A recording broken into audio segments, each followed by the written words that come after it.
My name is Carrie Wise. I'm the Chief Marketing Officer for AutoFi. I've been in this great business of automotive for 25 years. I'm joined by my co-host, my co-presenter, Joe St. John, Chief Customer Officer for AutoFi. Joe, thank you for being here. It's always Hey, fun thank you, Carrie, for having me. together. I'm so excited.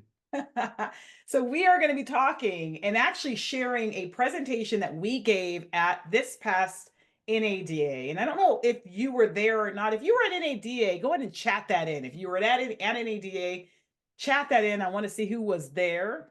As you know, they called it SNOLA, not NOLA, SNOLA, because there was a snowstorm. It was an eventful NADA, and a lot of dealers missed NADA, unfortunately, because of the weather and the travel to get in. And so we had a packed house at our presentation, but what we wanted to do is do an encore of that and share with you what we have learned in working with dealers across the country and really how they've used technology to power their showroom. And we called our presentation Reinventing the Showroom as the New Digital Frontier.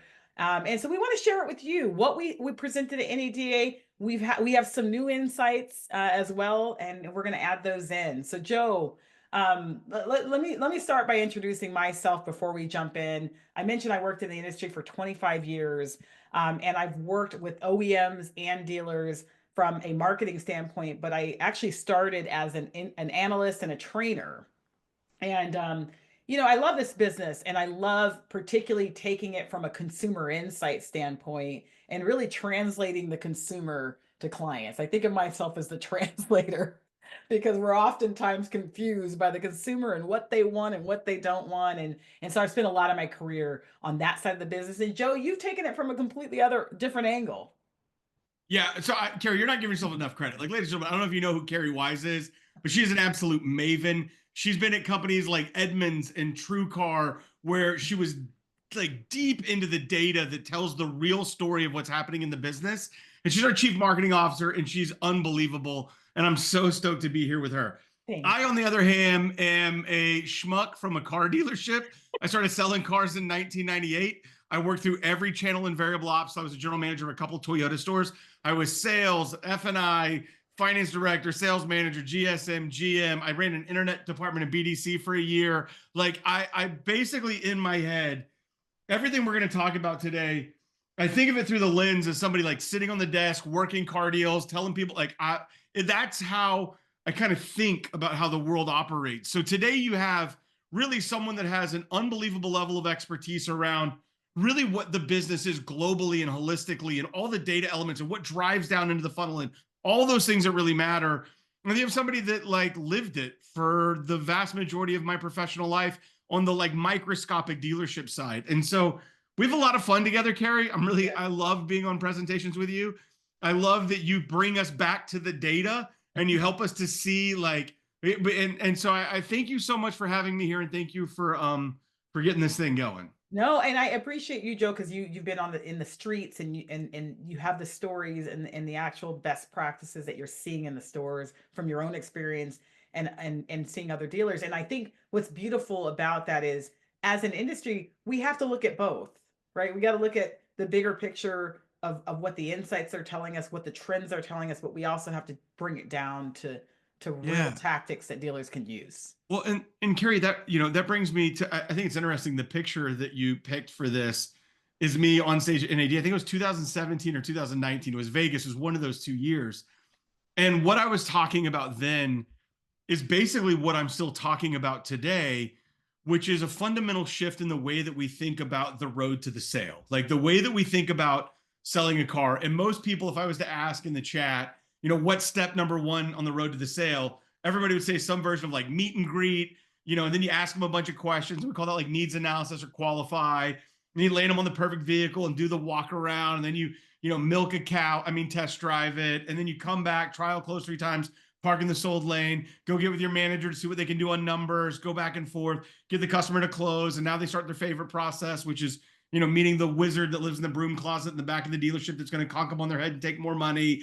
And then we have to do a delivery. And so, I think that we have this road to the sale. And what I've been talking about for basically, 7, 8 years is that we have to fundamentally rethink the way that this looks. because the data tells us a different story about what it actually looks like to sell a car, right? You got the average customer spending 14 hours doing research, choosing one, maybe two dealerships to go to. And yet when they show up to the dealership, it still takes us over 3 hours to sell them a car. And I think that that message is a message that rings true today, and one that if we start breaking it apart, you can find the areas of opportunity of how to really improve that. And I think that Carrie, I didn't mean to jump ahead there. But I think it's one of the things that you and I've talked about a whole lot is how in this business, there was this real moment in like 2020 and 2019 where digital retail was really the buzzword that was out there, and there's all these companies talking about it. And I think, Carrie, like you and I have had this conversation. A lot of companies just got it wrong, right? Right. Yeah, I think it was oversold. And I think as when you work at a technology company, when you're on the vendor side, there is a bias that you sometimes have to kind of push your own technology. I've worked at lead providers and in tech for many years, and there's this idea of like, oh, let me push this narrative that kind of ties to your product. And so the narrative was that everyone wanted to buy a car online. They wanted to do everything online. And so therefore, every dealer should invest in digital retailing to meet that customer where they are because they're going to be doing everything. And the reality is that was never true. That customers, of course, wanted to use the online experience to help expedite their process, to make it easier for them, to make it more efficient, but they didn't want to do everything online. Most of them wanted to do some of the steps online, maybe calculate a payment, maybe get a trade value, but the majority of customers are ultimately going to transition into the showroom and work with the salesperson in the showroom. Carrie, I've been teaching at NADA Dealer Academy for going on my 7th year now. And every year I've taught there, I've basically given this quiz, and it's the starting quiz. And it's amazing that people still get it wrong and they still are guessing like, 50%, 100%. But 92% of customers starting on their car buying journey online, they're spending 14 hours doing research before they show up to a dealership. When they show up after 14 hours of like research and shopping, it still takes us over 3 hours to sell them a car. And now they're not going to 5 dealerships before they purchase. They're going to 1, maybe 2. And what's interesting to me is nobody's ever called me out on the glaring thing about this data, right? You being a data person will recognize it'd be the first thing. You'd be like, whoa, whoa, whoa, whoa, whoa. This is old data. And I ask people, has a lot changed since 2018, right? Like, has the world fundamentally changed since 2018? And Carrie, from your vantage point on the tech side and in digital retail, what's changed since 2018? I mean, absolutely. When you look at the adoption of digital retailing, prior to COVID, half of dealers were involved in it. But now, if you look after COVID, 91% of dealers tell us that they have adopted some form of digital retailing in their sales process. So we're at full adoption for the most part. And I think, Carrie, if the promise of digital retail was that 80 something percent of customers want to do more of it online so that when they come to the dealership, they're not there for 3 hours. And now everybody's doing digital retail. Do you think that, have you seen a trend down in the data of the time it takes for a dealership to sell a car now? Yeah, let's take a look at it because you would expect it to change. But it has not. So it was interesting, Joe, as you showed us 2018 data earlier, and this is the most recent data. And as we can see, it looks fairly the same. We still are researching online, right? There was 14 hours before, it's 13 and a half hours now. We were at 187 minutes to sell a car in the showroom, I think in 2018. We've dropped that by 15 minutes over Our work over here is 6 done, Carrie. years. Let's just pack it up. We can go home. Our work here is done. Right. So the promise of digital retail as this way to make things more efficient and move it faster in the experience, it hasn't been realized when we look at these outcomes and how it's changed over these And last 5 to 6 years. Carrie, that gives me almost anxiety or fear because as a car person, right, like I know what my people's instinct is, right? And I worry that what we're going to end up doing is kind of throwing the baby out with the bathwater and going, oh, well, I tried digital retail, it didn't work. Or, I did it, and it's still everybody wanted to come into the store because I think what was promised versus what digital retail does, and it does some really incredible, powerful things, but it hasn't actually gotten to the place of solving that problem of the customer coming into the dealership and it still being 3 hours. And I think we have a tendency in this industry on the retail side, on my side of it, to really like discredit technology's capacity for changing things. I'm sure you've seen that at other companies you've been at, where Yes. it's like, oh yeah, it's the car business. It's always going to be the same. And what I ask when I'm at like an ADA is, does technology change things?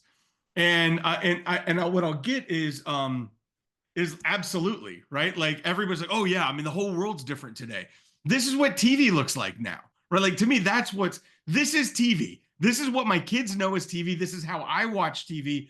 But like Carrie, you and I go way back. Like you remember what TV used to be like, right? Like you would get a newspaper and you would find the TV guide section and be like, all right, Breaking Bad's on at 7 p.m. on Sunday. Everybody got to shut up because dad's watching Breaking Bad. Kids have got to be in bed. And we would like organize our lives around the content.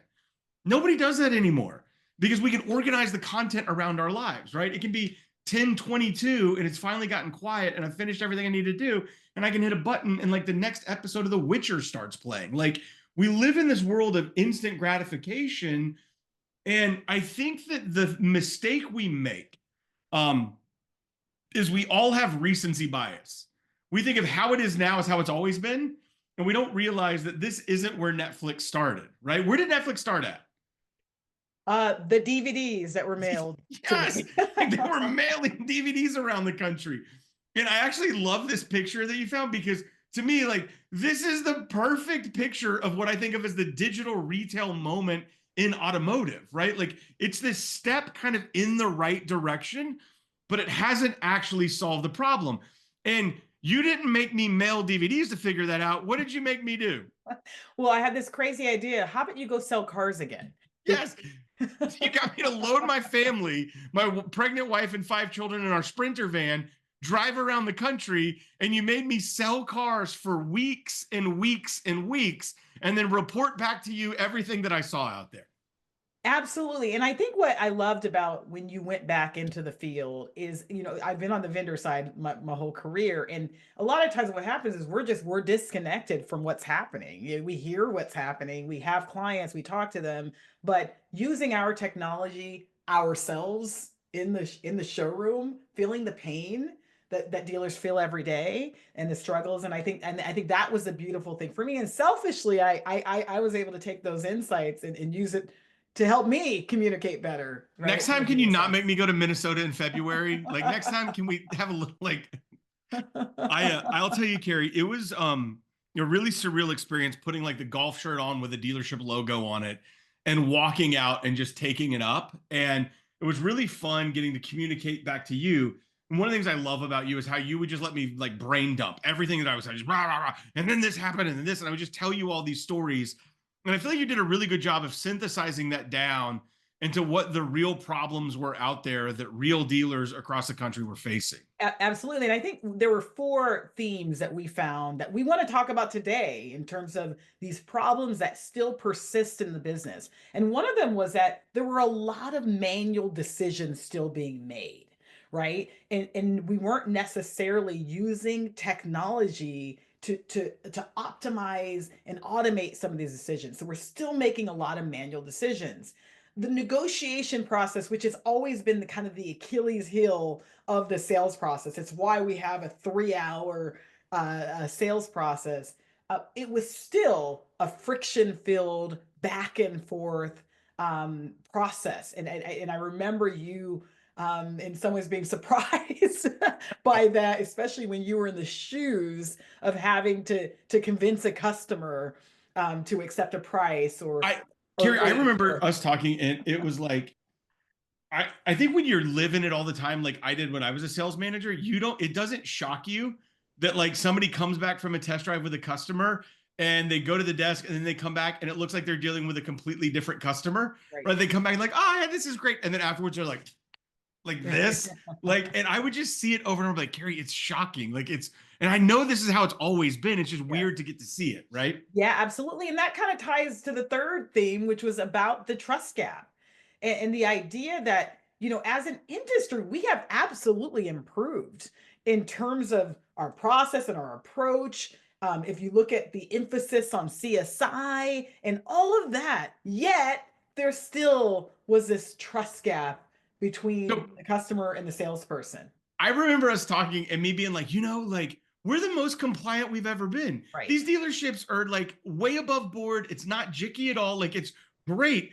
And the customers, I thought because of that, customers would trust us for like more. And I remember calling like these customers, like they were like this when I would come approach them. It was almost like they were worse today than what I remembered in, the late 90s and early 2000s when I was selling cars. Yeah, and absolutely. And they have more information at their fingertips too. And I think that's kind of the interesting part of it is technology has also enabled them to be more empowered. I show this is what your invoice is. How much below invoice are you? Well, Right. how did you get that information? Yes, they're more informed. And then lastly, one of my favorite themes that you really experienced when you were selling cars is this new generation that's around you, right? Like, You were the OG. You were the I was the old guy, like OG. by a wide margin. It was weird for me. And so this new generation of salespeople that are selling cars, but have interacted in the world in such a different way than we did, graduating from high school in the 90s, right? Yeah, I remember that one story that I told of stuff I'd never seen before. Like I've got a car deal and I just need someone to finish it up, and I'm trying to give it to somebody to like finish everything. And like, oh well, I'm off in like 5 minutes. Can you give it to somebody else? And I was like, well, hold up. No, it's a car deal. Yeah, but I got plans tonight. I got to meet my buddies. We're playing that video. Like, I can't remember the name of the game. We're all like fighting each other, and I got to get home to do it. It's like, uh, okay. How about you? Well, I'm off too. Okay. Does anybody want a free car deal? I got a car deal here. Yes, the priorities are different. The priorities are different. And so let's jump into that and let's break these problems down, and then we're going to of course share some solutions with you as well. Yeah. So let's jump into the first one, which is manual decisions. I remember describing to you how overwhelmed it felt like sales managers were, and how I saw this thing that I was calling manager face everywhere I was. And every manager would do it like 80 times a day. I'm like, this is like, it's like a tick. It's like a manager tick. And you found that picture of manager face for our deck. This is what you see on the desk all day, every day. They're just going, oh my God, oh, please. And so I think that when we started doing research and preparation to go to NADA, we were looking into, I could feel this like grinding nature. I was like, why does this feel so hard? Right? It feels harder than when I was a sales manager. And I think what we found was some really interesting science around how human brains work in relation to how we actually work at work. And there's two components that you see that really go into it. You have like the inside part of your brain called the limbic system, which is the oldest part of your brain. It's like the lizard brain or the monkey brain. It's where you feel feelings. It's where instincts happen. It's like your gut. It's like timing for jokes or like storytelling. It's like where your emotions live, right? And then you have the outside part of your brain, which is the neocortex. That's the most recently developed part of your brain where you measure facts and figures and analyze data and do spreadsheets and like, and what's interesting is like the neocortex, the outside part of your brain, it's also where you feel discomfort. And so you think about what you have at the dealership. Who typically gets promoted to sales manager? Is it the worst salespeople or the best salespeople? Your best. Okay. Yes. And who's typically the best salespeople, Carrie? Is it like, I'm really good at facts and figures and data and I love spreadsheets and analytics? Or is it like, nah, man, I'm pretty funny and people say yes a lot? Yeah, it's right? the talker, it's the personality.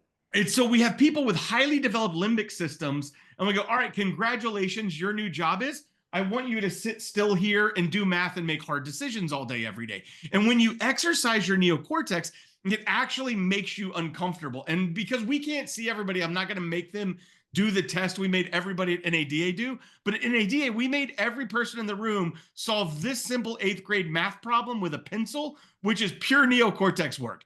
And what did everybody do? I'm not even going to try. Like people were literally groaning in the audience and like, I'm not even going to attempt it, because that's how much math makes your head hurt. And we have people that are like all personality that are now math. And what's interesting is I remember we asked this question in ADA, is for the next, 30 minutes of this presentation, we can do one of two things. You can do a bunch of 8th grade math with pencil and no calculator, so long division and multiplication and, like the FOIL method and algebra and geometry, or we can prick your finger, draw blood, and you can just play on your phone for 30 minutes. Who's getting blood drawn? Who raised their hands, Carrie? Everybody. Everybody. I'm just like, bro, take my blood, take it right now. And I think that that's indicative of the fact that using our brain in that capacity actually causes us to hurt. And what's wild is that's now really scientifically validated on like long-term studies. And it leads to a scientific phenomenon called decision fatigue, which is, and I'm going to read this verbatim, the mental strain that comes from making too many choices from day to day, which reduces both performance and efficiency. Literally, making too many decisions leads to worse performance and worse efficiency. And if you graph it out scientifically, this is what it looks like. The more decisions you make, the worse you are at those decisions. My favorite study we read was that one on court cases. Like, if pro tip for those of you on this webinar, if you're a defendant on a court case, be first on the docket, not last on the docket, because judges are way more favorable early in the day. And by the end of the day, like, nah, man, throw the book at them. And it's the same way with sales managers. You work a car deal at like 10 o'clock in the morning. They're like, all right, what do you got? Okay, tell me what are we working with here? That same manager at like 9 o'clock at night is like, what do you got? All right, BS, what do you got? Like, and it's because they're at that end of that decision fatigue. And what happens is we don't realize, I think, as an industry, how much more we've put on sales managers, right? In the 2000s, when I was an F&I director, who submitted car deals at all the dealerships in America? F&I did. Who submits them all now? The sales manager. So what you're doing is like, I'm on the phone as a sales manager with a dealer trade from a guy down the street that wants my silver one, trying to give me a white one. I've got one silver and I got 5 white ones. So I'm like looking at his inventory, trying to figure out what he's got, what I want. While this is happening, I got a 23-year-old standing in front of me going, hey, do you remember that Tacoma you bid a couple weeks ago? Could you do 26 on it? I'm like, dude, give me a VIN number. Well, that's happened. I got a service manager walking up to give me bad news on some trade-in I took in that had a problem I didn't know about. And all of this is all happening simultaneously on top of each other. And next thing you know, I've got a salesperson standing at the desk ready to work a car deal. And I got to figure out how to like turn all of this off to give that all my focus. And in the middle of that, I got a bunch of decisions to make, right? And so what we did in that room was played a game, and I'm going to play it with everybody out there. If you're watching right now and you have your chat open, you're going to be a sales manager for the next 30 seconds. All right, here's how it goes. You're at the desk, you put the phone down, salesperson for, all right, what do we got? Let's work a deal. All right, you're selling a 2021 Elantra. It's got 17,000 miles on it. They got 1,200 in trade equity. They're a 689 FICO. That's a TransUnion score. They got $1,000 cash out of pocket. They're at 118% LTV because you're making all the money on it. And they got 4% payment to income and good job time. Everybody that's watching, you got that customer in your head. Here's the question. Top 15 lenders you use, tell me the top 3 you would submit that customer to. Put it in the chat. I want to see if anybody nails it. Yes. Let me see it. Put it in the chat. If I had NADA bucks, I would hook y'all up. If you're at NADA Academy right now, I'll give you a buck. All right, I see a Chase. Put 3 in there, top 3. So Chase, what else you got, Rosanna?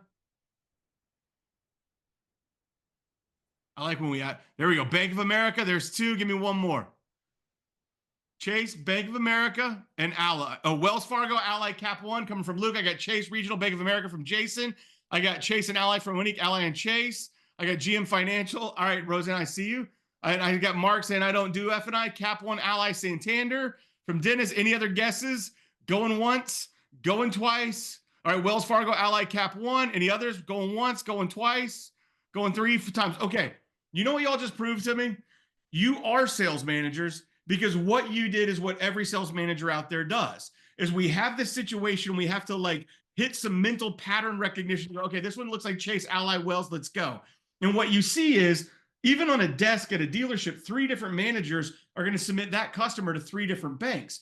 Carrie, let me ask you a question. If we shotgun this customer to every single one of those lenders, would we have a best approval? Absolutely. Would we have a worst approval? Right. Yep. Which means that you could rank them top to bottom, which means there's a right answer to this. And you know what everybody's proving over and over again is that most of us don't get it. And if it's wild is, it's also because this is the right answer right now, But like 6 months ago, would that have been the right answer? No, it's absolutely going to change as the lender policies change. Yeah. So 6 months ago, that was the right answer. And the reason being is what you just said, those lender policies and guidelines and what they're trying to target is constantly moving. So you have all of this moving target, and you have sales managers that were, a couple of years ago selling cars, trying to figure out like, who am I going to send it to? And they build patterns like, oh man, this seems like a good one for TD. My TD rep was just here, gave me some golf balls. So they have a good program for that, like near prime. Let me try this one at TD. And what's wild, Carrie, is this has led to, I think, the reason it moved from the F&I office submitting to the desk was F&I took too long. And what this has now created is there's a new bottleneck at the dealership. Where's that bottleneck at? At the desk. Yeah. Well, Carrie, do car deals happen like one at a time every hour on the dealer schedule? Does that shit come in waves? It'd be awesome if that was the case, but absolutely waves. Right? It literally you got 4 hours of nothing happening, and like at 4 o'clock for some reason I got 5 car deals working, and it's crazy. And usually as a manager, there's a couple of us on the desk. Carrie, you're out bidding cars right now because I got 3 trades I need numbers on. I got a line of 3 salespeople in front of me working car deals. The first one's a 500 score with like $1,000 cash. I'm trying to figure out what car do I need to land them on that I can like get that deal done at. Behind them, I'm switching to a lease because I got a salesperson landing them on way too much car. They're licking the paint off that car, and I can't get anywhere close to the payment they want to be at. And the third one is a salesperson that just got back from a test drive, left their customer on the showroom. You've done a lot of research on this. If you're the third one in that line, how long on average is it taking the sales manager to get them a payment? I mean, I'll tell you, when we talk to dealers, I mean, I've heard nothing less than 10 to 15 minutes on a busy Saturday as the least. Upwards We've of heard all the way 40, up to like an hour that's what and I'm a, like saying, we've 45 heard. minutes to an hour. And what's wild to me is think about that, because when's the customer's buying temperature the highest? Absolutely, when they get back from that test drive. Yeah, they're laughing at jokes. They're in Yes, love with a car. And then we set them on the showroom by themselves for 15 minutes. What naturally happens to that buying temperature? absolutely.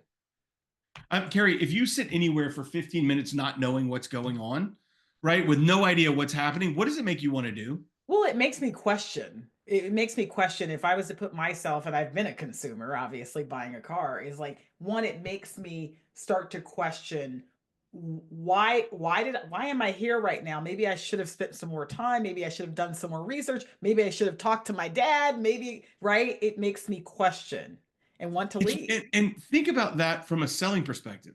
We're making customers second guess their decision. We're making customers like buying temperature go down, and we're making a lot of them feel subconsciously that they want to get up and leave right before we ask them to say yes to the information that we're trying to get them to say yes to. And there's a reason why customers make memes that look like this, right? And Carrie, you do a lot of interviews and a lot of discussions, and you talk to a lot of dealers. And when you ask a dealer what it looks like to buy a car at their dealership, what do they typically tell you?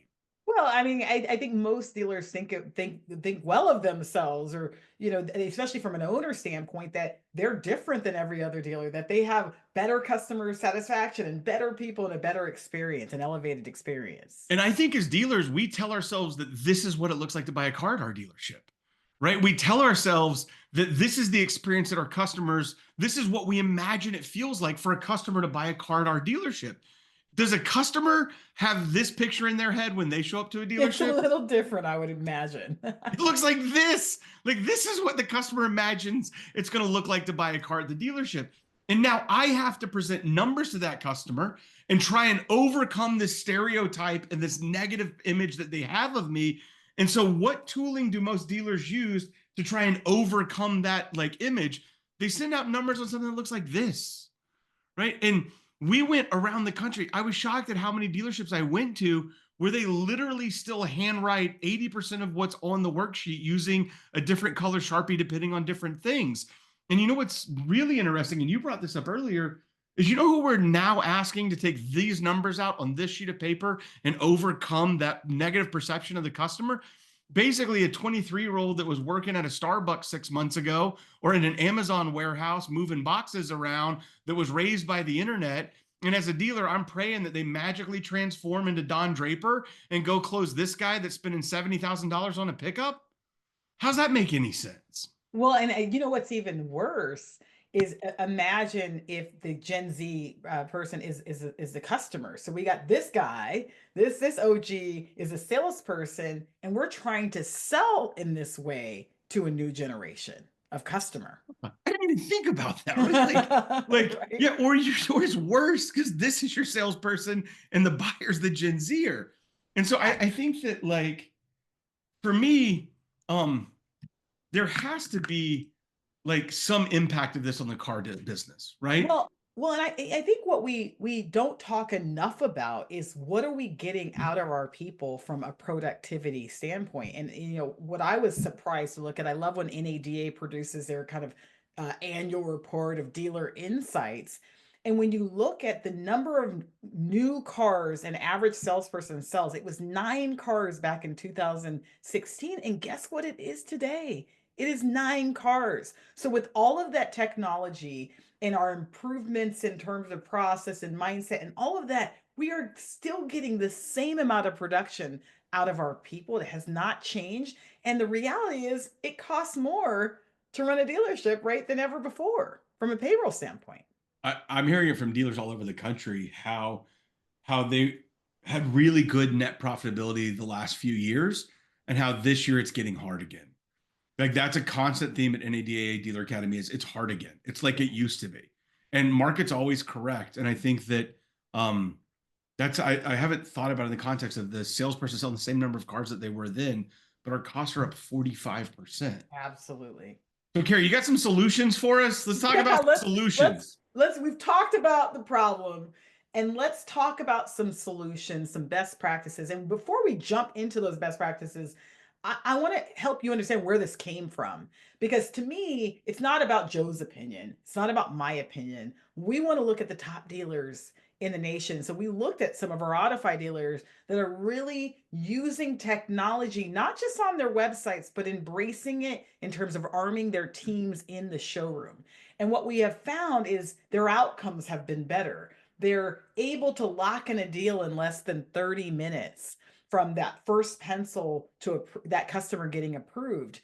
Their approval rate when they're using technology to guide them in terms of lender selection is 77%, which is oftentimes better than when they're actually doing it manually. And one of the more important things is that they're seeing the ROI from a profit standpoint. So a more upfront, transparent experience that has more back and forth. The customer is actually more willing on the back end to spend some money. And it's a $765 lift in back end profit before and after these dealers have implemented this more technology guided sales process. So we want to share with you, what are we seeing in terms of these top dealers, and what best practices are they using to implement this into their experience? And the first one, Joe, let's jump in, is that they're automating for optimization. Let's talk about that. Yeah, I think that that phrasing to me sounds like overwhelming. Like, well, I don't know what Yes. that means. Very intellectual. Yeah, it's very academic. I think what it means is removing manual decision making and getting the best outcome. And the examples that I've seen that I like that aren't even technology driven are like this, right? There's a big joke about Steve Jobs that he basically decided the best he ever looked was wearing a black Issey Miyake turtleneck, some Levi's 501s, and some New Balance 990s. So that's all he bought. And he had a closet full of it. And every morning he got up, he didn't have to think, okay, oh, what am I going to wear today? And you see other smart people from Einstein to Mark Zuckerberg have done a very similar thing. And in the world we live in, there's so many tools that automate our lives that we don't even realize we're automating our lives. I live in Tulsa, Oklahoma. It's a grid. It's literally one by one like grid of streets. And it's like the easiest place to navigate in the world. The traffic sucks because it's 1 by 1 mile grids. But basically, it's super easy. But every morning when I'm home and I get to take my daughters to school, I literally plug in the address into something that looks like this, right? And why? Well, because it knows if Lewis or Riverside are going to be backed up, and I can know which one I want to take based on the data, not on me just following what I know. And so we see all of these tools that help us in life to get to a better outcome that we almost become dependent upon. But I don't think that like Waze or Google Maps or Apple Maps ever makes me feel threatened like I'm a bad driver. it makes me feel like it's solving a problem for me. And I think that one of the things in our industry that we face is when we talk about automate, the dealers that you're talking about, they're not scared.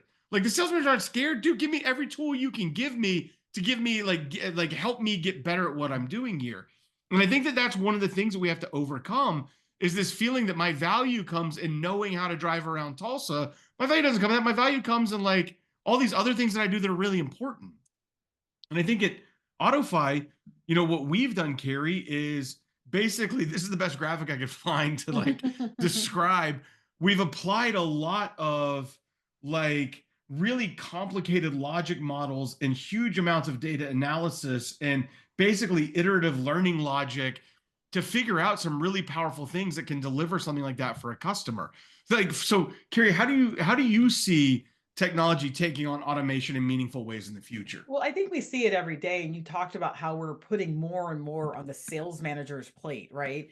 From evaluating trades to working deals to lender selection. And I think what we've seen from the dealers that we're working with is they're using Audify and technology to automate some of those decisions, lender selection being one of those major ones. If I can get more inputs so that I can do my job more efficiently, it leaves more time for me to focus on those hard deals, to spend more time and effort on the things that I should be spending more time and effort on, training my staff, working with my staff.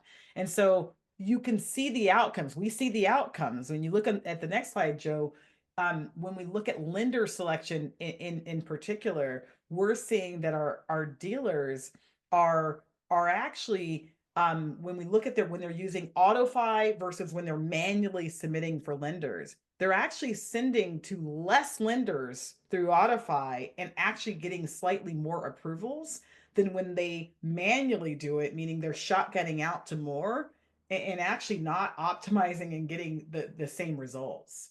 And so to Yeah. just reiterate, less lenders, but actually more approvals using Yeah, and I AutoFi. think that Monique brings up a really valuable point in the chat, right? And the thing about this that I think we've learned very painfully through trial and error is that for us to be able to do this, or for companies to be able to do this, they have to integrate with the other tools that the dealer uses. And it's one of the most challenging pieces is making sure that everything is configured correctly up front so that when you're launching, it's working as you would expect it as a dealer. And I'll tell you, dealers, this you're not very good at telling us what you want it to do and getting on calls to help us understand. Oh, no, no, we do it this way and this way and this way. When we get all that, we spend almost, weeks making sure that everything is correct. Because if the payments don't line up, or it's not pushing into the DMS correctly, or it's not pulling the customers from the CRM, it can be really challenging. So we invest a lot of time and effort and money into making sure that's tight because, Monique, you're right. It will cause increased friction or frustration. Absolutely. All right, let's jump to the next one. Selling smarter, not harder. Joe.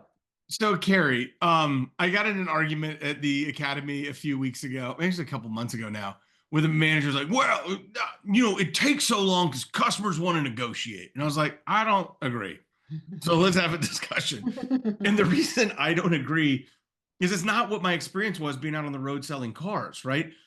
I can remember this very specific car deal. I was actually working the desk at a Mazda store, and the salesperson was freaking out with the customer, like, "Oh, I just don't know." I was like, "Here, I'll just take your numbers out for you. Like, can I just go present your numbers?" She's like, "Yes, please." And I go out, and it's like a young lady and her mom. I sit down, and I'm like, "All right, I'm Joe. I'm one of the managers here. I'm going to take great care of you. Let's review your information. It's super simple. So, with 10% down at 60 months, you're at a 685 payment. Is that what you would like to do?" And she goes, "Oh, I'm so sorry. I forgot to tell Miranda that I was gonna put 5 grand down. What would my payment be with 5 grand down?" Now, what do I have to do, Carrie? You got to go to the desk. So I get up and I disappear and I leave the customer sitting there by themselves without me for whatever it takes for me to get to the desk. And I get to the desk. The manager I was working with isn't there anymore. So I'm now working with another manager. I get them to put everything together. I go back out. I sit down. She's like, "I hate to do this, but could I just see what a 72-month payment would look like? Because I like to kind of stretch out. I've overpaid. That's why like mine's paid off right now that I'm trading in. But I just want to know, just in case like something ever changed, I had the lowest possible payment. So what would that look like?" Right back to the desk. And then I go back to the desk, and now none of the managers there. And I'm waiting to find a manager, and then somebody shows up, and she showed up for 11 o'clock shift. I still remember she had her like keys and her like frappuccino, and I was like, "Gabby, I need a payment. Come on, work." And then the GM came up and started yelling at her, and then I was like, "Guys, I'm working a car deal. Like, come on, like I'm in the middle of a deal." Finally, I get my payment. I walk back out there, and there's a third chair pulled up, and there's a dude sitting there, and I was like, "Oh, awesome! Welcome to the party, Mr. Third Baseman. How can I help you?" And he looks at the payment. He goes, "This sure seems high." And me being something, I go, "Really? Compared to what?" It's like, "Well, I leased a new one for her cousin a couple of months ago, and the payment was lower than this one. Have you looked at a new one?" And now I'm starting my car deal over. And I think that we see this as like this thing that has to exist, but it doesn't have to exist. Right, Carrie? Oh, this is my tech solve. You want to be faster, just put one of these on all your salespeople's desks, because this is way faster than what you're doing right now. Because what you're doing is making them walk to somebody that has a printer, a Sharpie, and some paper, who prints it out and writes this stuff on it, draws a smiley face, right, and sends it out to the customer. That's your tech stack. Like if you're a dealer right now, your closing tool tech stack is that. Well, and I think the fear, Joe, at dealerships is that if I enable my salesperson, then they're just going to color all outside of the lines and they're going to give that car away. And oh no, they're not. They're too green to be able to have these conversations. But the reality and the advantage of having technology involved in this is that you can actually create guardrails. Right? You can create guardrails that don't allow them, for example, to discount the car, that don't allow them to color outside the lines of what we're comfortable with, that even take deals outside of that technology and make sure a manager has eyes on it. And so what we have seen is we want to enable our people, but we want to also use the technology to put those guardrails in place to make Yeah, us feel like comfortable. I think it's crazy that you'll let a sale like a customer work their own payment on your website, but then when they come in the store, like, nope, all right, we're going to paper now, right? In some ways, the customers are more armed online than we do in the store, to your point, in terms of When you empowering talk our to people. customers that buy using technology, Carrie, what do you hear when you talk to salespeople that are selling cars? Because you do so much market Yeah. research. What do you hear in those stories? Well, I mean, you don't hear a salesperson ever be unhappy with being empowered. In fact, they think of technology as a huge advantage in building that trust with the customer, to be able to look and work a deal side by side with that customer and looking at that screen. What we know is that the customer in some ways trusts that screen more than they ever trusted the words that are coming out of the salesperson's mouth. And so it's a confidence booster in terms of the negotiation for that salesperson. Right. I saw it over and over again. I remember calling you and being like, I like telling everyone that would listen to me, customers are saying something to me I've never heard before. Like I've been selling cars since felt like I was a kid, right? And customers were literally saying like you would play around with the technology. You would play, okay, put 5 grand out. Okay, put 2 grand out. Okay, go to 72 months. Okay, go to 60. Go back to 72. Okay, go back to 5 grand. Okay, go back to 2 grand. Okay, go back to 72. Okay, 2 grand, 72. All right, I'll do that one.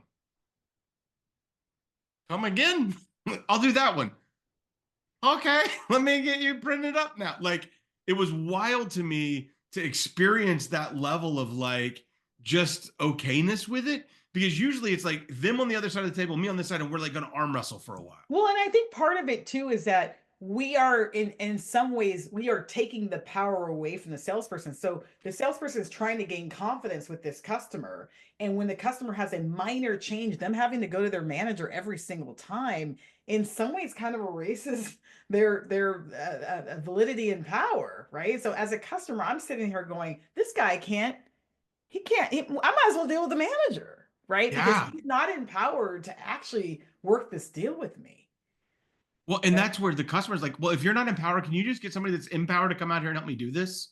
Absolutely. And I think as an industry, we don't think about that. We think about why we have to do things. So I have to do this because my salespeople are green and they're not ready and all of that. We don't think about it from a customer point of view and what it looks like when you leave me multiple times. Correct. Monique asked another question. Yeah. Monique, AutoFi tool doesn't have communication in it because most dealers have their own version. So a lot of our dealers are using like Slack or Teams, and they would just message their manager from the desk in those situations, so the salesperson wouldn't have to get up and go back over there. Now, Carrie, I want to come back to you. Like, Why does technology, like what the screen versus a sheet of paper? Why the screen? Oh, I mean, this is probably one of the more important parts of in terms of best practices of technology being this bridge in terms of the trust gap that we know exists between salespeople and customers. And you can look at all kinds of research. This one's from Penn State that shows that people are more likely to trust technology than they are to trust humans, particularly with their private information. If you ask me for my social security as an individual, I'd be really hesitant to give you. I was just on a trip and I didn't even want to give my credit card even more anymore, right? Just even to a waitress. I don't want to give my credit card because I'm afraid of them having that information. But if I was on an app for a bank, I'd easily put my social security in there. Or if I could swipe my card or do Apple Pay, I'm easily giving my credit card information because for some reason the technology makes me feel like this is safe, more safe than an individual.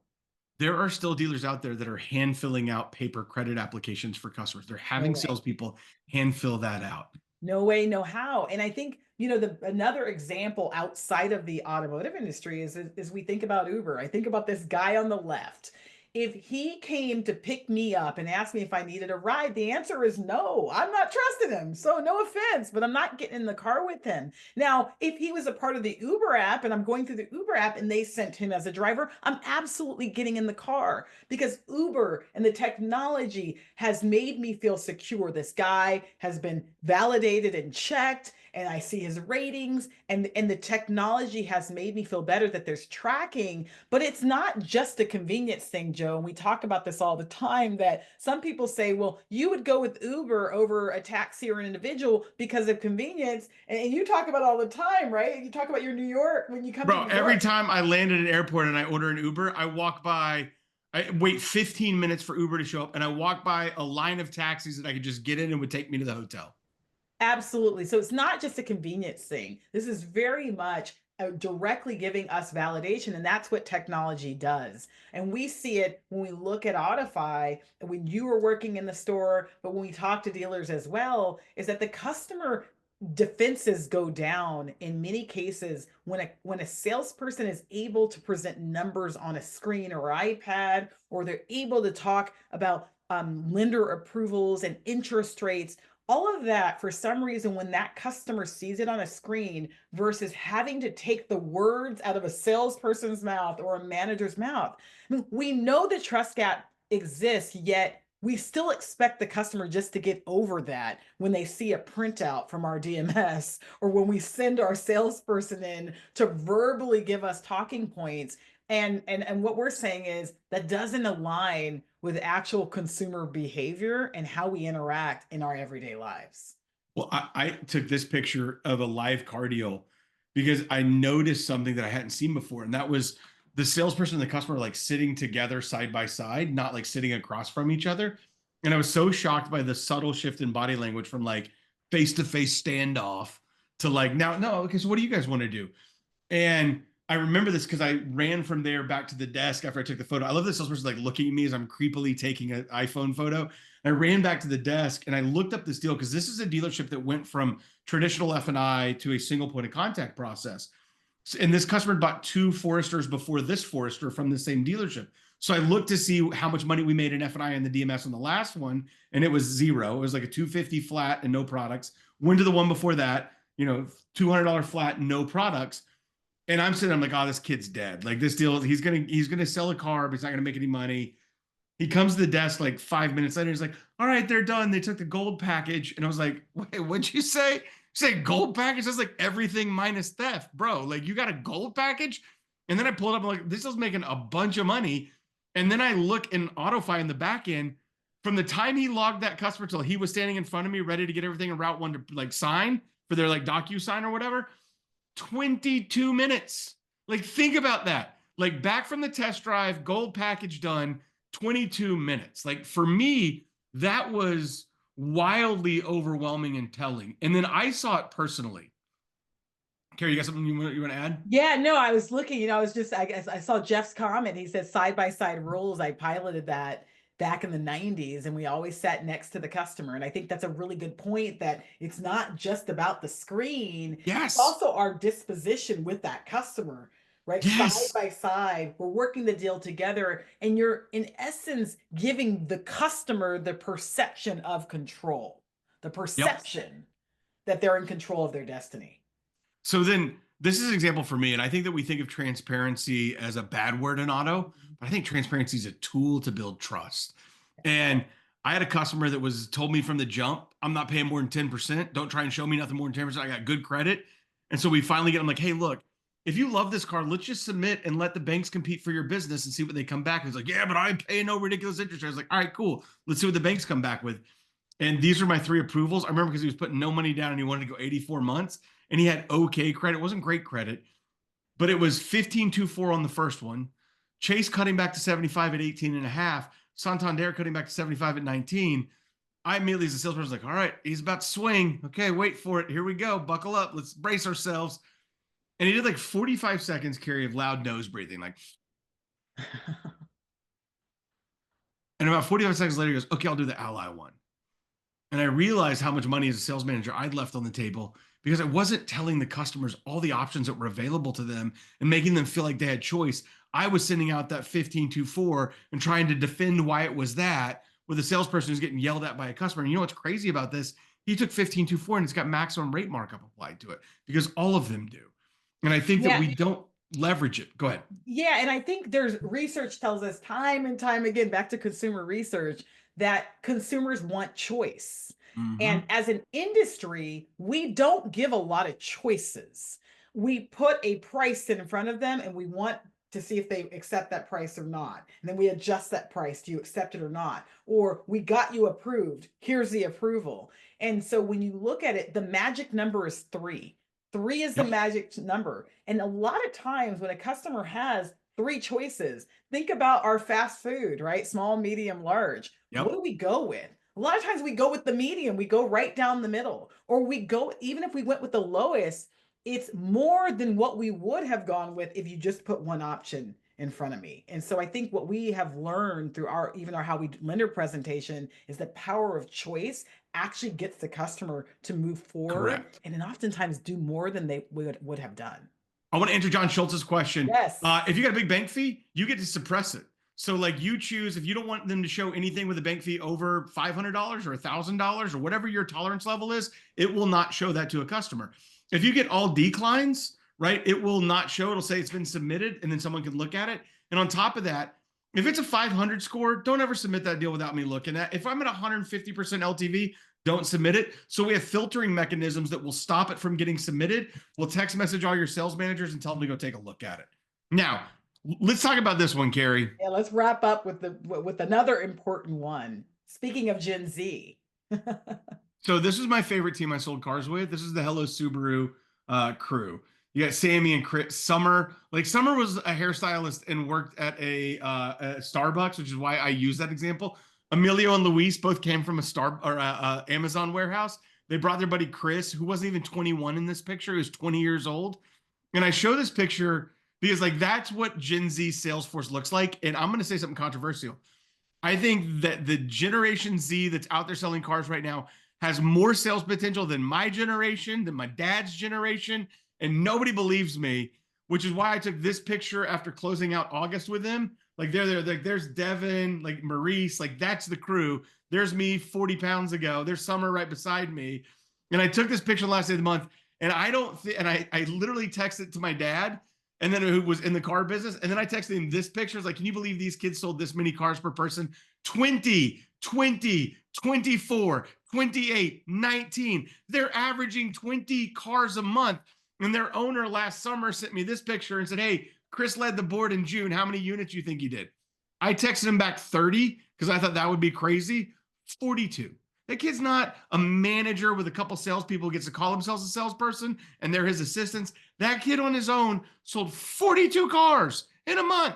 I never sold 42 cars in a month ever. Like, that's crazy talent to me. And Carrie, you dove into a deep dive with a Subaru store in Southern California that I will not name. Tell me what you Yes, saw. yes. And I mean, I think we see it not just with this store, but across the board. Is number one, they are diving into using this, not just on a portion of their deals like you might see on the website, but really integrating it into their sales process on 86% of their deals. Their time to transact dropped dramatically. They had operational savings per deal. In this case, not having F&I, they were making money. In this case, they had a $900 incremental profit per deal, not as much turnover as you typically see at 5% turnover. But the big one is the productivity, right? They, before and after implementing this experience with technology as their guided sales process, saw a 48% increase in sales per salesperson. They were getting more out of each of their salespeople arming them with technology. Here at NADA Dealer Academy, Mike Lutzke, who's a former instructor there, and I put this together a few years ago. This is pre-COVID numbers, and it's why the metric you just talked about is the most important metric that nobody's talking about, right? Everybody talks about PRU and products per deal.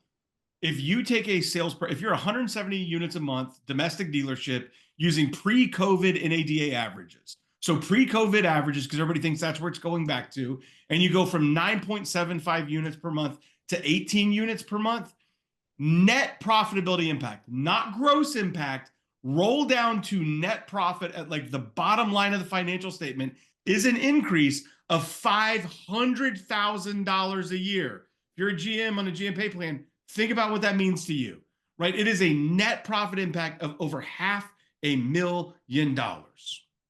Yeah, there's such an opportunity here. Jeff says, and give the salespeople work cell phones for the love of Mike.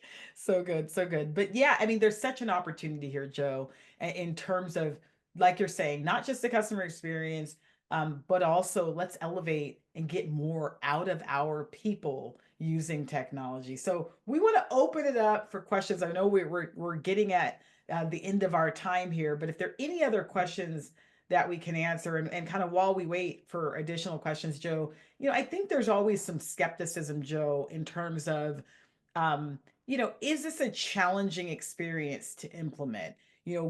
Arming your salespeople, arming your managers with the technologies that are going to help them make decisions. What kind of pushback and challenge do you see in working Yeah. with the stores? So as chief customer officer, one of my jobs is to ensure that we install this in a way at the dealer level that actually generates the results that the dealer is expecting when they buy the software. What I will tell you is you can't do the normal automotive software thing where you like make them watch a video, turn it on, and hope everyone figures it out. We have a 1 to 2 week install based on the size of the dealership. Everyone's expected, and we won't launch until everybody goes through our learning management system to actually learn how, like, the click here and click here and click here.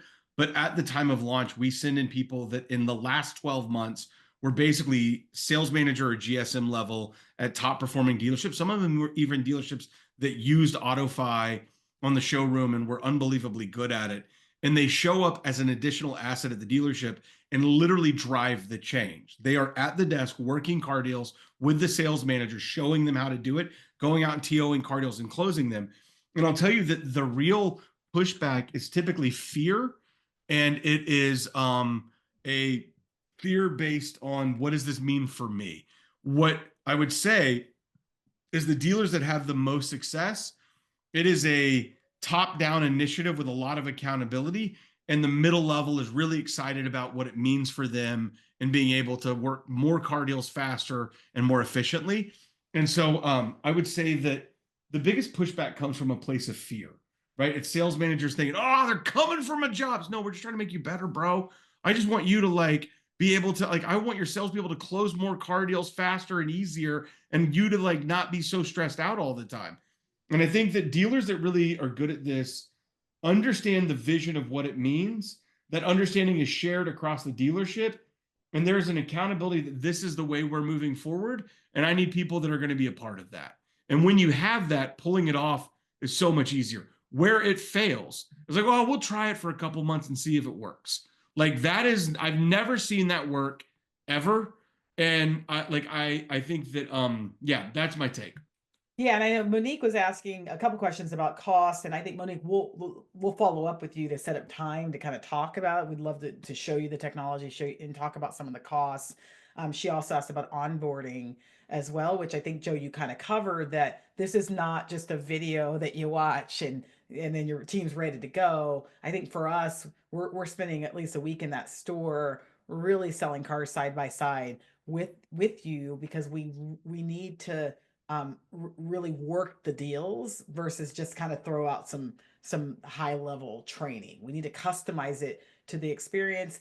There's two questions. I want to make sure I address Luke and then Rodney. Let me jump to Rodney first, and then we'll go back to Luke's question.